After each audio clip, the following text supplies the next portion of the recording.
Bismillahirrahmanirrahim. Assalamu alaikum dear students. I welcome you all in today's lesson. Today we will discuss three grammar topics that are present in your textbook in Unit 5. The first one is transitive and intransitive verb, preposition of movement and direction, and third one is active and passive voice.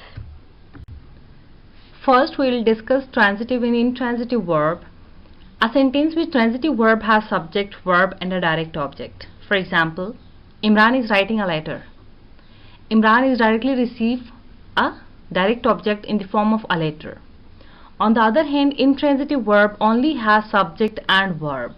For example, she is smiling, she is sleeping. In these examples, there is no direct object that received by the subject.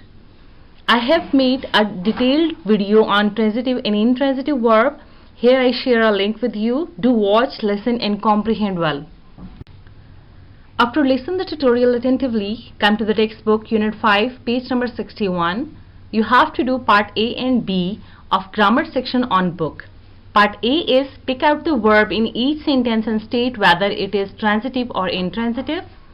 And part B is make two sentences with each of the given words. Use these first as a transitive and then as an intransitive verb. And the words are write, play, sing, read, plan and move. Preposition is the second topic of this tutorial.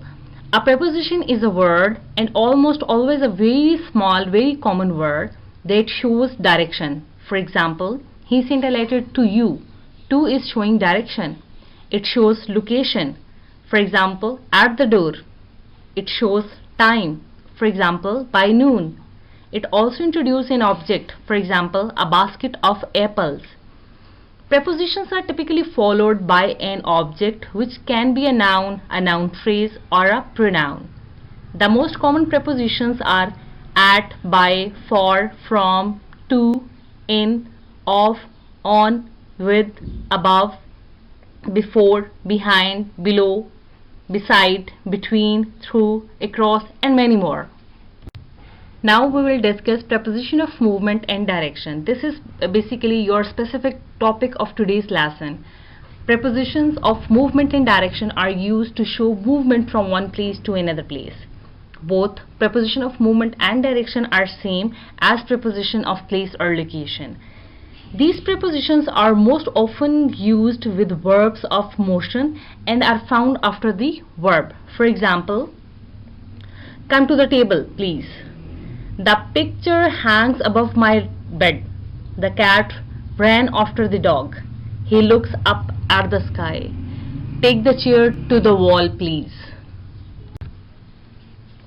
Here are few prepositions of movement or direction: down, up, out of, into, towards, away, past, over, onto, off, around the cube, under, along, across, and through. Here few prepositions of movement and direction are given with explanation and examples. The most common preposition of movement or direction is to. To indicate orientation towards a goal. If the goal is a physical one, to shows movement towards that point or direction. For example, Usman ran to the corner. Here Usman is running in the direction of the corner. And if the goal is not an actual place but is an action or a thought, to is used with another verb in the infinitive form and expresses purpose. For example, we cleaned the house to prepare for the reception. Here, we cleaned in order to prepare for the reception. Both meanings of the word to can be used in the same sentence. How? Let me explain with the help of example. Imran went to Kamran's house to deliver the gift. Here, Kamran's house is the physical destination and Imran's purpose is in order to deliver the gift. I hope you understand the preposition of movement or direction. After getting the concept of preposition of movement or direction, you have to solve the exercises that are present in your textbook. Come to the page number 62. You have to solve part C and D on textbook. This is the third topic, active and passive voice. Here I'll just recap the concept and rules of active and passive voice as we have read in detail in previous class. Voice is the form in which a verb indicates whether the subject of the verb performs or receives the action. In traditional grammar, voices of verb is defined as the quality of verb that indicates whether its subject acts or is acted upon. There are two types of voice, active voice and passive voice. Active voice means that a sentence has a subject that acts upon its verb. On the other hand, passive voice means that a subject is a recipient of a verb's action.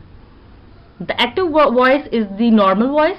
This is the voice that we use most of the time. In active voice, the object receives the action of the verb. For example, Imran writes a letter. A letter is an object that directly receives the action of the verb, that is writes. On the other hand, in passive voice, the subject receives the action of the verb. How? Let me explain with the help of example. A letter is written by Usman. So in this example, Usman is receiving the action of the verb. Here look at the flow chart in which formula of active and passive voice is given with respect to all tenses. There is very important thing that I have to clear. There are 3 tenses, each tense has 4 types. So total tenses are 12. 8 tenses has passive voice and 4 tenses do not have a passive voice. Those 4 tenses are present perfect continuous, past perfect continuous, future perfect continuous and future continuous. This is very important, you have to keep in mind while doing active and passive voice.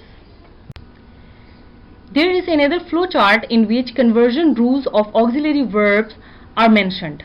Look at this, revise all the rules in conversion so you can easily solve the exercises related to active and passive voice. There is a chart in which examples of all the tenses are given.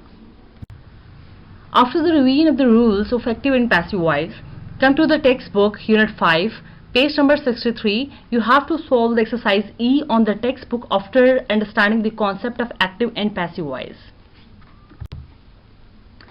I hope you comprehend today's lesson very well. All grammar topics that discussed in this week are very important with respect to your board exams. Grammar is totally based on concepts.